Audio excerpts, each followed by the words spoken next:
This week's news from the tubes on F5 Live Refreshing Technology is proudly powered by Malwarebytes. Whether you use a PC, a Mac, or a mobile device, Malwarebytes Premium is the company's strongest protection ever. It fights threats that traditional antivirus software can't stop, plus it actively blocks threats like worms, rogues, dialers, trojans, spyware, and a whole lot more. It allows you to use your computer and mobile devices with confidence and peace of mind.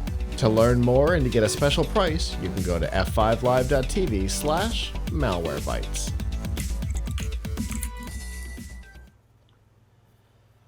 All right. Obviously, we have talked a lot over the past year or so about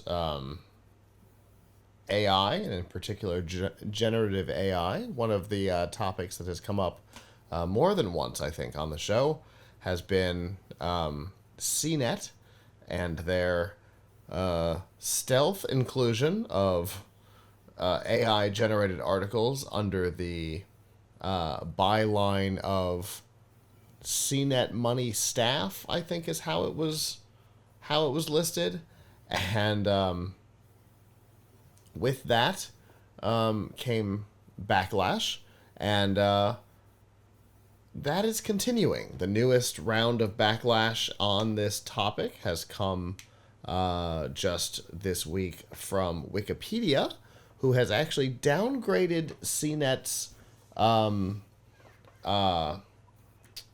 what's the word I'm looking for? Trust score, internal trust score, on whether or not they're a reliable source, because of the combined pairing of oddities of them using AI and that AI not knowing the difference between, for example, principal plus interest and just interest, and the editing staff's inability to catch something so simple. So Wikipedia has essentially marked CNET, and in particular CNET money, as a not reliable source, but not as a highly trusted source. It's definitely an interesting move. CNET responded by saying, but we're not using that AI anymore, which isn't necessarily a great argument, but it's definitely interesting, Abram. So I think I'm glad this is getting some attention. I'm glad Wikipedia went there and said this. I wish that Google would go there and say this, but apparently if Google said that AI is not trustworthy, then they'd be saying that they are not trustworthy. But look, the reality is you cannot, sorry, like even if you like the idea of AI providing information, at this moment, it's not trustworthy, right? It's not trustworthy, period. If you ask it for factual information, it will give you other information. In other words, it can't be trusted. A person has social capital. A person has a reputation. I have a reputation. If I say something stupid, people call me on it, right? Sure. If I say something, inaccurate, bad advice, whatever, like I get called on it. And if I did it enough, like people just wouldn't trust me. Right. And if my company and my publication did it enough, they wouldn't trust us. Right. So every article, every interaction, you're either establishing or you're breaking credibility.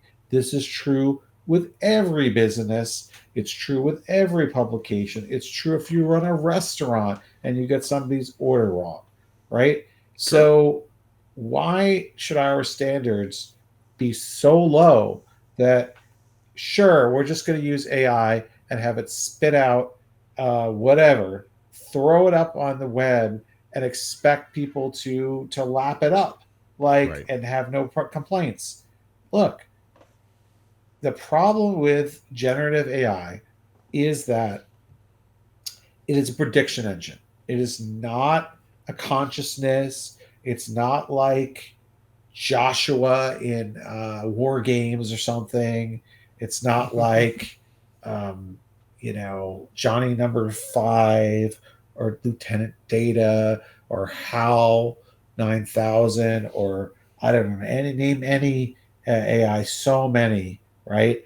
In fiction, and so we've all been trained to think that if you call something artificial intelligence, this is what it is. Right. It's a consciousness. It's intelligent. It thinks. It has a memory. It has beliefs. No, what it is it is a statistical probability engine that has been taken a whole bunch of data off of the internet without permit, usually without permission, and is now basically doing autocomplete on steroids for your query. So Right. when you take when publications like CNET go and they come up with an article. They say, "Oh, okay."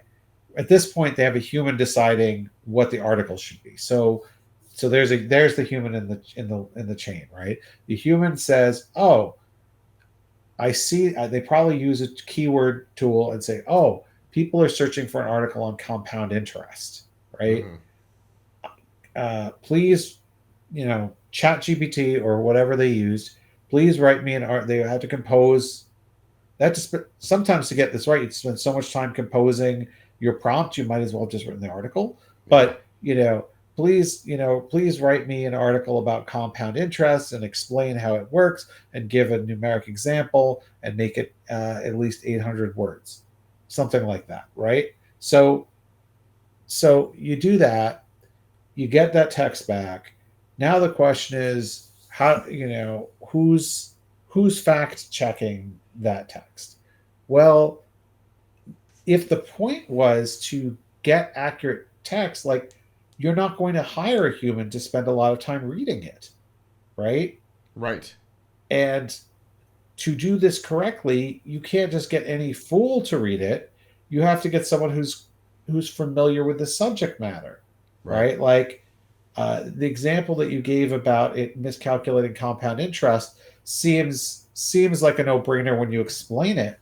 But if you get someone who's not used to writing about financial stuff, and they're just looking it over, and they've got, like, you know 2 minutes, 3 minutes, 5 minutes to look it over, Mm-hmm. they might not catch Right. that, They right? didn't in this I case. mean, and it's the most right. There's an interesting question about whether anybody read it, Uh huh. right? Um, but but but a lot of times when companies, and I think we may have talked about this in a prior show, when a lot I did an article about this, like why human fact checkers aren't going to fix the problem. A lot of times when you have an AI doing something like this and somebody catches an error, a factual error of the AI, the easiest thing to do is to blame a human. Oh, well, obviously the person who was supposed to be fact checking this didn't do their job. They, just get a better person, get a better fact checker uh, Mm-hmm. to do their job, and this won't happen. But the types of errors that these AIs make seem quite believable, right? Right. Um, and so you need someone who actually knows the subject matter. And then you need them to spend a fair amount of time looking at it. And then they also need to go and do research and be like, hey, wait, I'm going to go do, like, this. The AI made this claim. It claims that this is what compound interest is. Oh, I better go out and do a Google search to see if there's another source that's maybe not an AI source Right. that corroborates this claim. So, and by the way, if you have ever had to work with an actual fact checker on a story, they expect the author to help them, which an Mm-hmm. AI will never do, Right. right? Like, we used to, at one point when I was with Laptop Mac, actually have someone whose job it was to be a fact checker, and they were a pain in the butt because they would say to me something like, well, where did you get this information from? Share with me the original source or something like that. But if you're fact checking an AI, they're just going to be like, "Here's my information. And so it's very unlikely that you're going to get really good quality control on AI articles, and every incentive is to prevent it from happening, because the reason that they're using AI articles is because they're cheap. So if you have to pay a person to spend half an hour rewriting it, Mm-hmm. that is that is an incredible waste of time and money. Like, and the person who does it is going to be really, it's talk about a thankless, degrading job. Like, Uh-huh. we don't like your writing enough to hire you to write it, but we'll hire you to rewrite the machine, Right. to be a ghost writer for a machine. Wow, that's insulting. Like, that's really, like, you're going to be disgruntled the day you start, right? Mm-hmm. So anyway, to get to why this isn't reliable, like, it's inherently going to be unreliable when you have articles written by AI. And a lot of people don't understand why. They think, oh yeah, well, all it takes is a few little tweaks and this will be fixed. No. The problem is that AI has a really hard time distinguishing between words and facts, and it also has a hard time distinguishing between reliable and unreliable sources. Yeah. So they've trained these AIs on every web page. So if there's a web page that says the earth is flat and it sees that enough times, it may tell you that the earth is flat, because Right. it doesn't have that judgment to say, oh, this is a reliable scientific source. I'm going to weight the information from this source as good, and the one from this fool on Reddit, I'm not going to Yeah. incorporate. It At least it doesn't today, that's have not how it works. it doesn't have what Wikipedia has that has just downgraded CNET for using the AI. It's missing that important step, right? Right? It doesn't. It doesn't. Right? Yeah, it doesn't know who to trust, and so why should you trust it? Right. Yeah, absolutely. Right? And Like, so and so the you the output there's no reason, so they deserve sometimes, this. yeah, exactly. Sometimes the output is, you know, left field weird. There was the obituary article on MSN News, the whatever useless at 42. All right, well, that was a huge swing and a miss, and then Right, some, yeah. and then sometimes it's a what appears to just be a linguistic mistake, right? In this case, uh, what was it? What was the actual? Yeah. If, for example, if you deposit $10,000 into a savings account that earns 3% interest compounding annually, you'll earn $10,300 at the end of the first year. There's one word that's wrong. Have instead of earn. It's a it was a If you predictive said you'll linguistic, have, right. you'll All have. all of a sudden, going from Right. earn to have, it makes the sentence correct. But by saying earn, you're saying you're going to double your money, right? It's one word difference, and Right. that gets you down to the whole humans aren't going to fix this, because unless you're really good, you might miss that. You're likely to miss that linguistic mistake, and it's not the really good people that are going to be hired. Right. Right. Exactly. Exactly. So the other thing is that AI will introduce facts that are not in the source material if you ask it to rewrite something. So Mm-hmm. that's a serious problem. Like, for example, I was testing a few months ago Google Docs write help me write feature, which Right. is really should be just be called write it for me. So because it doesn't help you. So I gave it like a sample text biography, like 3 or 4 paragraph, maybe biography of Albert Einstein, and I said rewrite this. right? But only use the facts in the original. I even specified that. Mm-hmm. It added information that was not in the original that it just found on the internet. So, for example, it said Albert Einstein was a lifelong lover of ice cream. That was not in my bio. I would Is that imagine not. true? I was able to find a article saying that Albert Einstein went out for ice cream once. So, but even if it were true, I asked it not to include information outside the sphere Right. of of the source material, right? And Right. it didn't listen to me. The reason is, and I think the reason for that is, it doesn't distinguish between words and facts. It's predicting whatever the next word should be. And Right. so if the word is the should be the next word, or it should be Albert Einstein loves ice cream should be the next 5 words, those are all the same to it.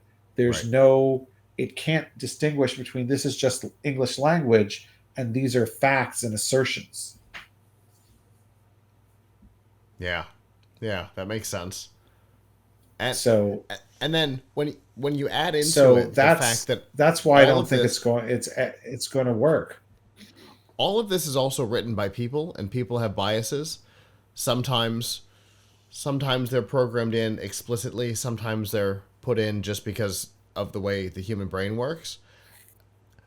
All of that makes this weird too, right? We didn't get to do it last week, but whatever Google Bard is called now, Gemini. Uh, Gemini, Gemini, yeah, the Gemini image yeah, generation, right? yeah. Black George Washington, right? All these weird things that were coming out of female Indian Pope, right? No. So sometimes it's in there explicitly, sometimes it's just because of the way the human brain works. But either way, all of that adds to the oddity of what comes out of these systems. Yeah, exactly. Because the really basic thing that's missing and is very hard to create is common sense, Yeah. Even in people, it's not all that common. right? Right. It isn't that common sense, right? So judgment, common sense, social capital, reputation. This is how our society works, and so people need to be accountable, right? People are accountable. Mm-hmm. AI, you can't have an AI that's really accountable for what it says. So Yeah.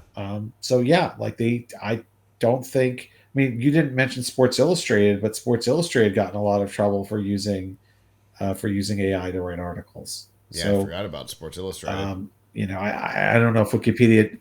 I think they went out of business now, right? So I don't think it even matters. But Yeah, like, I think they're didn't they just go out basically of gone. business? But Yeah. but before they did, they were trying to just to do it with AI, right? Doesn't work. No, it doesn't. Um, Doesn't work. well, uh,